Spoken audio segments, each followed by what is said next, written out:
নবীজির জীবনী সৌজন্যে কমিউনিটি ব্যাংক।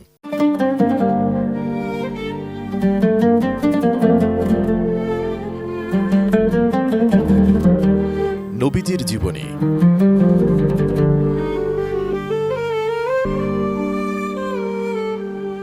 কুরাইশরা নবী করিম সাল্লাল্লাহু আলাইহি ওয়াসাল্লামের প্রতি নির্যাতনের ব্যাপারে যে রকমারি পদ্ধতি ও নিষ্ঠুরতার আশ্রয় নেয়, তাতে তারা তিনি যে তাদেরই একজন নিকটাত্মীয় বা জাতিগোষ্ঠীর লোক সেদিকে বিন্দুমাত্র ভ্রূক্ষেপ করেনি, বরং তাদের নির্যাতন নিপীড়ন মানবতার সীমা পর্যন্ত লঙ্ঘন করে যায়।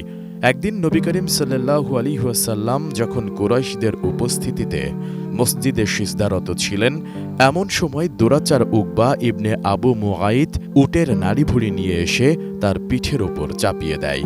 তিনি তখন মাথা উঠাতে পারছিলেন না। এমন সময় তার কন্যা ফাতিমা রাদিয়াল্লাহু তাআলা আনহু এসে তার পিঠ থেকে তা সরিয়ে দেন। ফাতিমা এই দুষ্কর্মের জন্য দায়ী ব্যক্তিকে অভিশাপ দেন। রাসূল সাল্লাল্লাহু আলাইহি ওয়াসাল্লামও তার জন্য বদদোয়া করেন। আরেক দিনের কথা, রাসূল সাল্লাল্লাহু আলাইহি ওয়াসাল্লাম যখন কাবার হিজর নামক অংশে নামাজরত, এমন সময় ওই দুরাচার উকবা ইবনে আবু মুআইত এসে তার গলায় চাদর পেঁচিয়ে এমন শক্ত হাতে তা পেঁচিয়ে থাকে যে তার দম বন্ধ হয়ে আসার উপক্রম হয়। তখন আবু বকর রাদিয়াল্লাহু তাআলা আনহু এসে তার কাঁধে ধরে নবী করিম সাল্লাল্লাহু আলাইহি ওয়াসাল্লামের নিকট থেকে তাকে সরিয়ে দেন। তখন আবু বকর রাদিয়াল্লাহু তাআলা আনহু বলে ওঠেন, তোমরা কি এ অপরাধে একটি লোককে প্রাণে বধ করবে যে তিনি বলেন, আল্লাহ আমার প্রতিপালক? সৌজন্যে কমিউনিটি ব্যাংক।